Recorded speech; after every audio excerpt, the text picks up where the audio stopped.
Hey everyone, thanks for pressing play. I'm Lindsay Deku, the Account Communications Director, and this is Kelly. Kelly, yes, that's her real name. Senior Project Manager and our HubSpot specialist.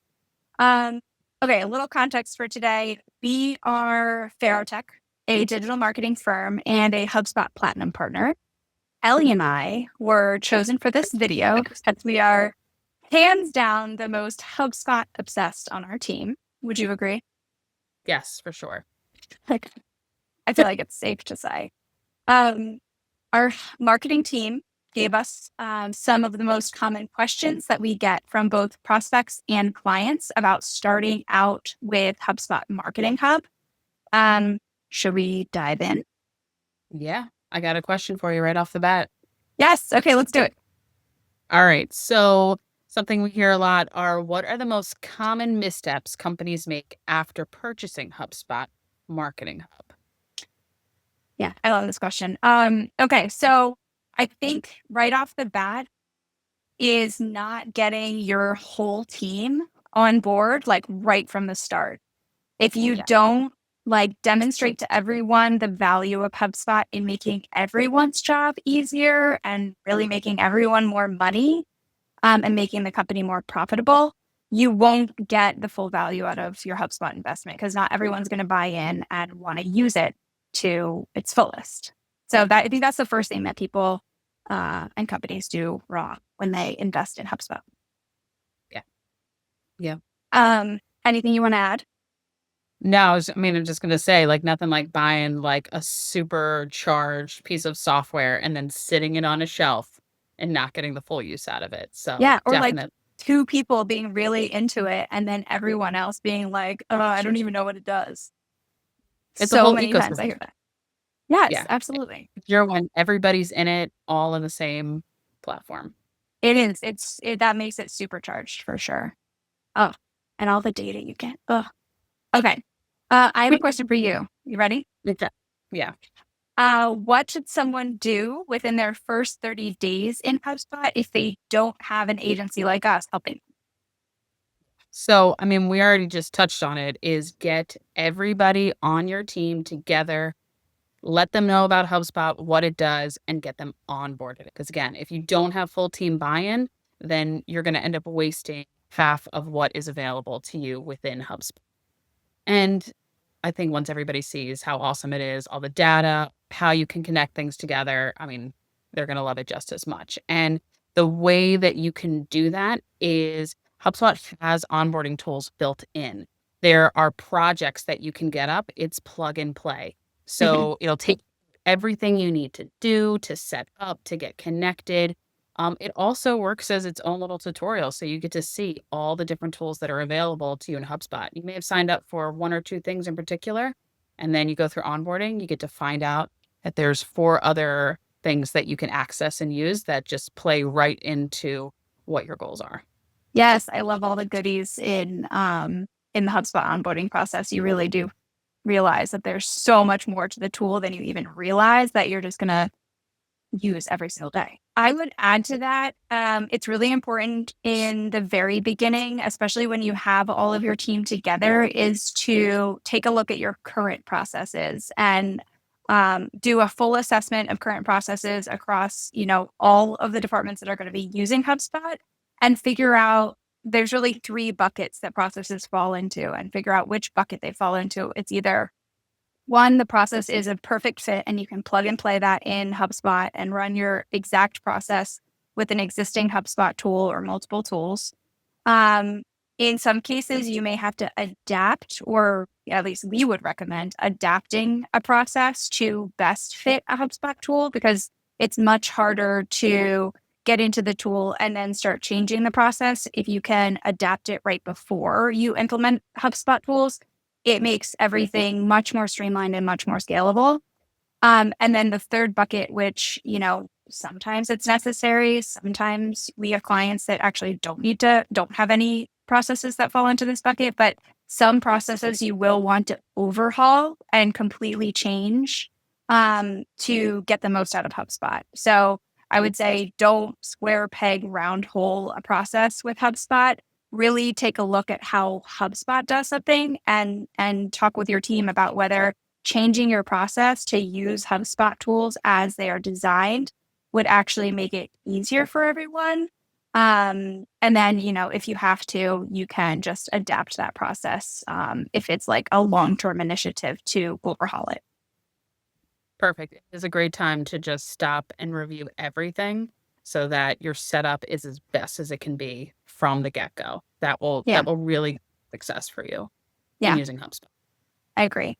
I also think at that point, it's really important to figure out which tools. So there are so many tools within HubSpot, from like pipelines to projects to workflows. Like, you really have to assess the tools and figure out which tool is going to best fit your process. Because you could have any of those that I just named, process, pipeline, or workflow. Like, all of those could run a process. It's just a matter of figuring out which one is best for your process. So while you're doing all of this assessment, like, also look at the best match tool for the process you're assessing. Yeah, it's a great idea. Map it out, figure out what you're going to keep, what goes, and how it fits into HubSpot. Absolutely. Okay, I have another question for you. All right. So what are some quick wins that Marketing Mary, who is our buyer persona, like, Marketing Mary is a director of marketing running the show, doesn't have time to do everything that they want to do, but really wants to get the most out of HubSpot. What are some quick wins that they can aim to show early ROI with HubSpot? So I've got a couple for you. The first thing is, again, HubSpot is a part of your ecosystem. So make sure all of the other platforms, any other software that you're using, integrate it into HubSpot so that all of your data is dumping in there. That includes if you're using another sales CRM, and all of your ad platforms, your website, social media, as much as you can centralize that data and get it into HubSpot. I mean, the reporting and being able to actually show ROI becomes so much easier. Yeah, And that being absolutely. said, the next thing is campaign and goal setup. So you want to establish what your goals are, the campaigns that you're going to be running from the get-go. Onboarding will help show you how to do that. And then that will give you direction so that you know where you're going to start in HubSpot. Yeah. I will say it's really Yeah. amazing how many clients come to us and they don't even have a sense of that baseline data because everything is in so many different places. And the moment they integrate everything with HubSpot and start to see all of the data flowing in through like one dashboard, it really like shines a light on the gaps in the marketing and what they need to be focusing on. So even just having it all together, I will say, is really powerful. Yeah, and it'll definitely help when you're trying to plan out those campaigns because I'm sure everybody's got a few things in mind or things they're already working on. The data all put together in one spot might show you something different. So definitely good to get all of that in there. Now, Absolutely. that being said, data cleanup is also important. So Huge. this is opportunity to go through and say, we've got everything in one place. Is it all clean? Is it working? Is there anything we have to fix so that moving forward, the data is even better? And looking at how you're segmenting your contacts, look at your data. What does it say? What are your buyer personas? Because again, you want to make sure you're always getting the right message to the right person. And that means that you've got to have the best data. You've got all of your contacts listed out into the correct, you know, personas, lists, whatever it is to get yourself started. So that is super important. That's a good one. Feel like it gets missed a lot. Mhm. Another thing, and again, this is like another part of onboarding, is set up all of your brand identity and assets Mm. within HubSpot. They've done a really good job of they've centralized where you put that. So you create your brand identity and then it filters through all of the tools so that you know when you create pages and emails and CTAs that you're pulling the right colors, your logos are available, your templates are all set up. It's fantastic. So the nice Brand thing about continuity. Love yes, and that it filters consistent brand it experience. apart. Yeah. Yeah. And then get started on using some of the tools. I mean, the easiest one we talk about is creating just a lead nurturing strategy and Mhm. automating it. So start getting some stuff into HubSpot.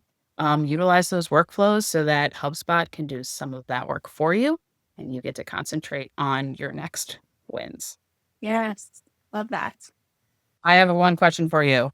Okay.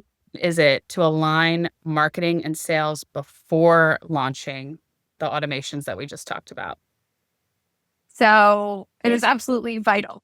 Um, Marketing needs to be like teeing up sales for success, first of all, because we love sales and we want them to succeed and we don't want them to be mad at us for bringing them trash leads or telling us that we were, not communicating the way that sales does.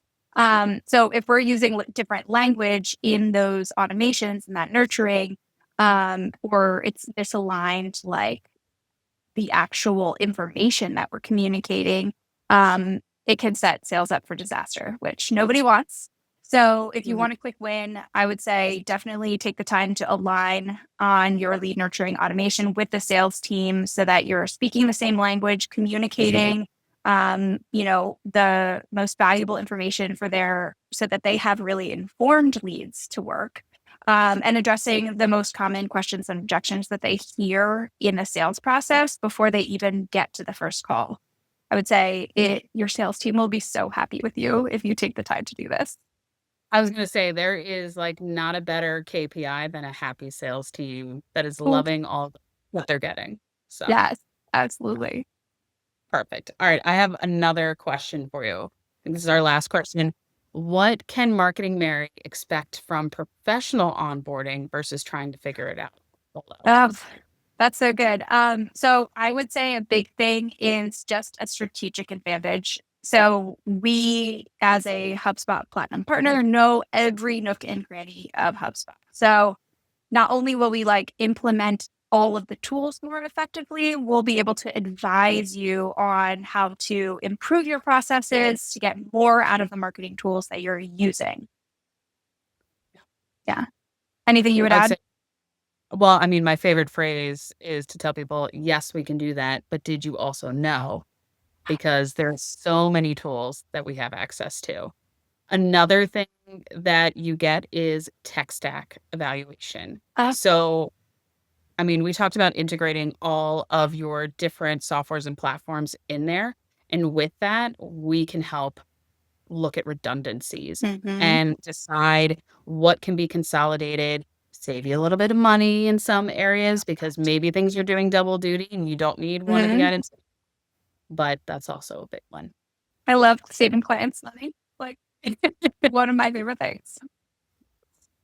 Yeah, I think I would also add one last thing. It can also help just have another perspective and an outside team for not just the additional resources, and also like our perspective on how we've seen other companies, execute different processes. But it's also like helpful to get buy-in from different team members and different departments. I would say I've seen a lot like marketing is really excited about onboarding HubSpot and they are struggling to get buy-in from the sales team to get them using the tools too, or different marketing personnel because it's just another software tool that they now have to learn and use. But we are able to very often clearly articulate the value of HubSpot to them as an individual in their day to day and how it's going to make their job easier and make, especially on the sales side, make them more money. Which, sometimes when you're in the thick of it, you're not able to articulate as easily. So having an agency that can come in and answer questions easily, quickly, because we know the tool so well and Mhm. really emphasize how it's going to help them do their jobs easier and better. Ultimately, it's our goal to make companies more profitable and scalable, but really make everyone's job easier by leveraging the capabilities of HubSpot. And it's truly a win-win. It is for sure. So I know that there is so much more we could talk about when it comes to HubSpot. There's ton of tips and tricks to get the most out of it. but that's all we have time for now. Unless, Lens, do you think we need to turn this into a weekly podcast? I would love that. We definitely never run out of things to talk about. You and I could talk about HubSpot for days, I Yeah, swear. Yeah, big that'd be days. fun. I think It we'd be would good be. at it too. I think we'd have a huge following. Have the personalities for it. All right. But for real, if you want to make sure you're getting the most out of your HubSpot Marketing Hub, Fairtech is here to help facilitate anything you might need. Just call 1-800-Tea-Time to get Todd, or we'll drop his calendar link below so you can schedule a consult. And either works for him. Yeah, I wonder, do you think they're going to let us do this again? I don't think so. Oh, so We're easily distracted, but I feel like we did a good job. So I hope we get invited back. Yeah, me too. Stay tuned for part 2, hopefully. Yes, part 2. Maybe.